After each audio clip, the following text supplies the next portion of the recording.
You can almost see right here with the how far back his tongue is. What up, guys? It's your boy Matt from RamseyVoice.com. Super excited because today we are gonna do some more reactions. First up, my boy, always and forever, Dimash Kudaibergen. And I only learned how to say that a week ago because I was reacting to Sinful Passion that he did with a composer, and the Russian composer, I believe he was Russian, maybe he's Kazakhstani, actually said his name completely. So I feel really confident that I can say his name correctly now. So we're gonna jump in and we're actually gonna be reacting to a song that I've been wanting to react to for a long time, which is called Ogni Pietra, which is like every little stone or every stone in Italian. And I think that this is really interesting because over the course of listening and reacting to Dimash over the last several months, I've been making a lot of guesses about what kind of a voice type he is. I tend to believe that he's some sort of a tenor, probably a very high tenor that has access to some low notes. And every time I say that, people are like, just watch Ogni Pietra. Like, if you watch that, you're gonna be like convinced that he's like something else or like an alien or something. So I'm super excited to jump in and watch that today. By the way, if you guys find this video helpful, make sure that you click like, make sure to comment with the next song that you want to see me react to, subscribe, and turn on notifications for this channel. Or if you want to improve your singing voice today, check out my complete singing course, Master Your Voice. Enrollment is opening up again very soon. Really excited to see who is actually inside the course. And that brings us to my new favorite section, speaking of comments, which is high note, low note, where I look at one random, really, really amazingly beautiful comment that someone leaves me and one really horrible, heart-wrenching, gut-killing comment that somebody leaves. And I've been getting a lot of hate. A lot of hate. I'm so surprised. I feel like I'm a really nice guy. But, you know, people feel strongly. People feel very strongly about their music. Let's see. Okay, our first high note comes from Jennifer Clement. She was reacting to one of my JJ Lin videos. JJ Lin is a vocal god. If you're looking for another Chinese language singer to react to, there are so many, but Hua Chenyu would be a great choice. Try Child from Singer 2018 on YouTube, and try not to fall in the rabbit hole because there are so many jaw-dropping performances of his. Now, Jennifer, I really appreciate your comment, and I actually did do a reaction to Child by Hua Chenyu, and it was pulled off of YouTube completely against my will after only 3 hours. But in those 3 hours that it was up, it had over 1,000 views. So I was really, really excited to react to that, but it got pulled down.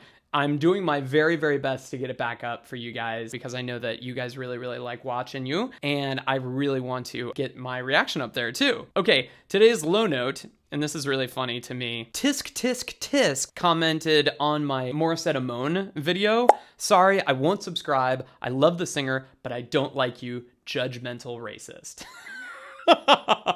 Thank you for your brevity and your honesty. Everyone's racist, right? Like, haven't we? It's 2020. Like, everybody has decided that everyone's a little bit racist, but I don't find myself to be particularly racist. And I feel like what they're probably referring to here is in the Morissette Amon video where she was singing Rise Up. I didn't actually realize that most Filipinos grow up speaking both Tagalog and English. And so I was really interested in that. I wanted to see how a Filipino singer would actually sing in English, not realizing that most of them actually grow up speaking English. So I wouldn't say that's racist. I would say it's probably just like ill-informed, but I really, really got a lot of information about Morissette and about Filipino singers in general from doing that video. So I really appreciate the learning opportunity because I really learned to, like, I never heard of Hua Chenyu, I never learned of JJ Lin, Dimash, any of these people before I started this channel. So I'm always gonna embrace the challenge, and I'm so sorry if I offended you. Tisk, tisk, tisk. But hopefully one day you subscribe. Anyway, okay guys, let's get into the reaction. And make sure that you stick around until the end to see if this is really a 5-star performance. So...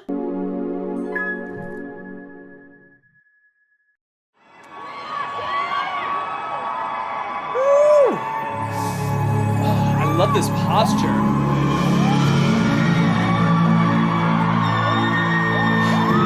He even breathes dramatically.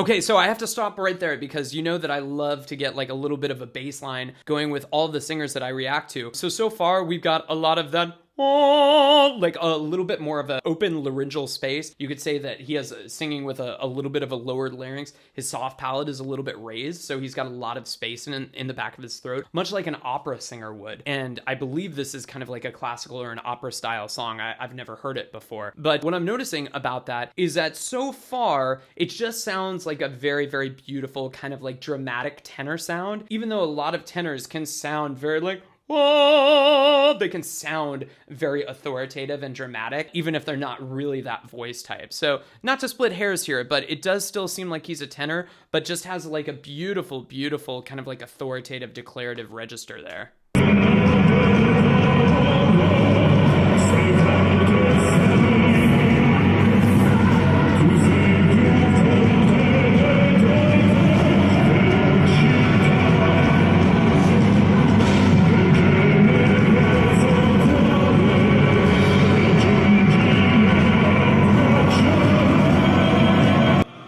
Look at that mouth position right there. It's just really, really vertical. Like if you were trying to like find a big difference in between like modern contemporary singing, like rock music or pop music or something like that, and classical music, this is a really, really great kind of like visual place that you can start. Like for most pop music, you would probably see more of an ah. In his case, he's going for a very vertical oh, and what that does is that basically makes some of the really, really highest frequencies in his voice, it actually attenuates those and boosts some of the really low end versus the ah, which is going to boost some of the really, really high one and attenuate, not necessarily kill, but lower the volume of some of the really, really low ones. I'm going to back up there and see where it goes from here. This is amazing.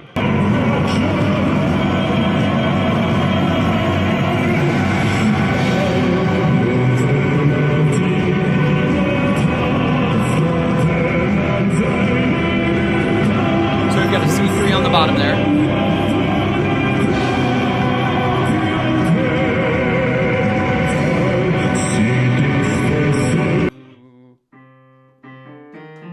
Yeah, still C3 on the bottom.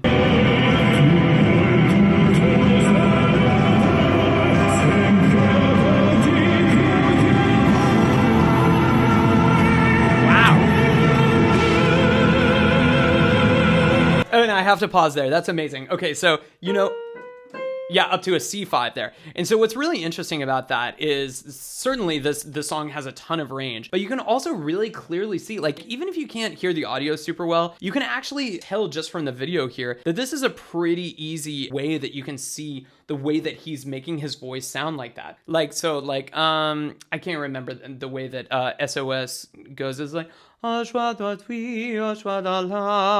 it's very, very like normal and kind of spoken. And this one, you'll notice you can almost see right here with the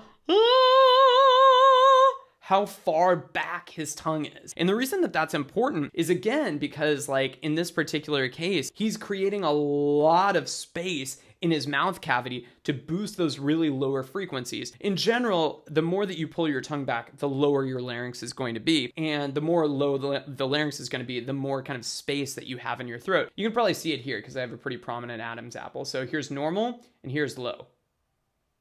Normal, low. And so when you have a low larynx like that, you've got a lot of space in here, and that space is going to translate to lower sounds. It's gorgeous.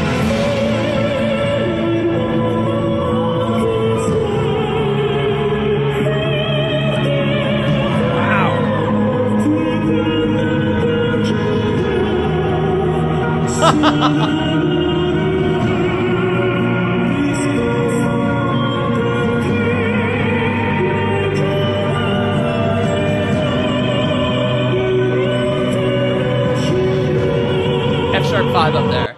So like he's just, now he's almost completely transitioned to like almost like a soprano or an alto part, not voice type, part.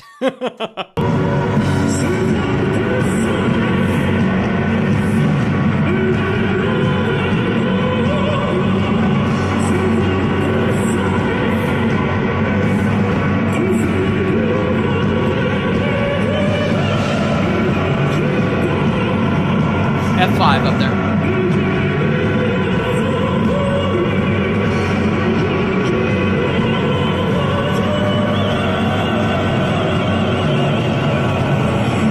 Yeah, so he holds that F5 very, very beautifully, and then kind of sound. Obviously, people are gonna hate that I sang over Dimash here, and I'm not even close to being as good as him. But I can still make that sound by dropping my larynx a lot and dropping my jaw a lot.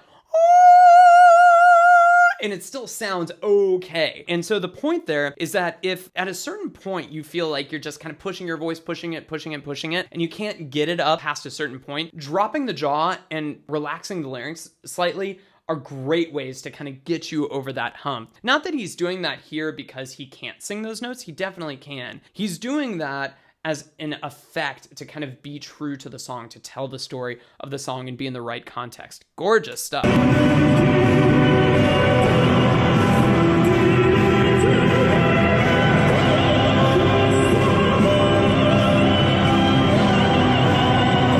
For 1 second, just watch those vowels in order. He's kind of going da, da, da, da, da. And it was a beautiful progression. Yeah,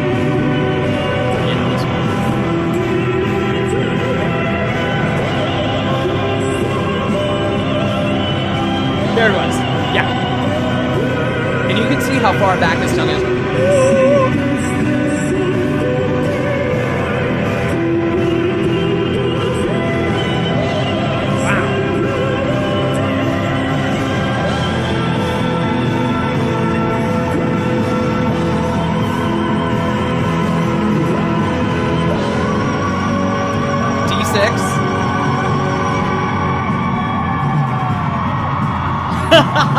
And he's taking a moment. He's taking a victory lap. He's like, yeah, what do you think of that? So we had a B flat 5 that he was going to up on that top one. Yeah. Yeah. And then he went up to the C6, then finally D6 and whistle up there. Gorgeous. Whistle or a very, very super head voice. It's kind of difficult to tell with this audio here. In general, that's around where the whistle would start.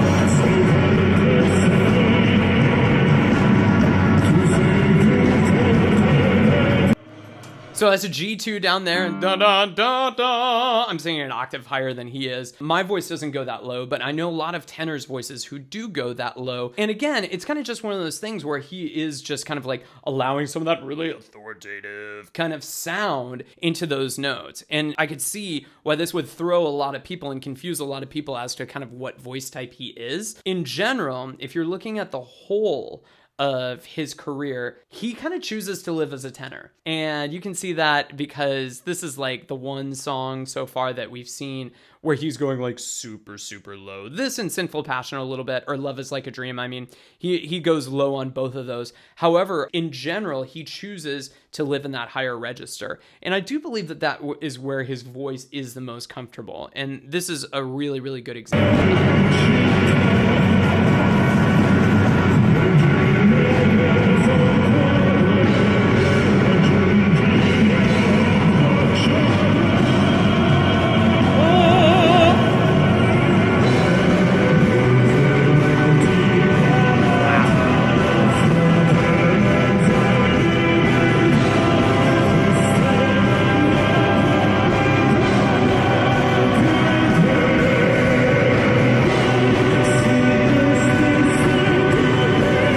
Switch completely. Wow.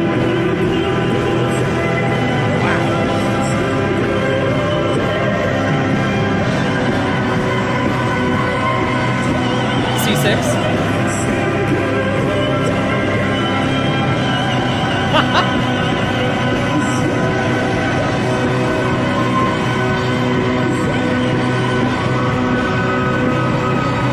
E6 up there.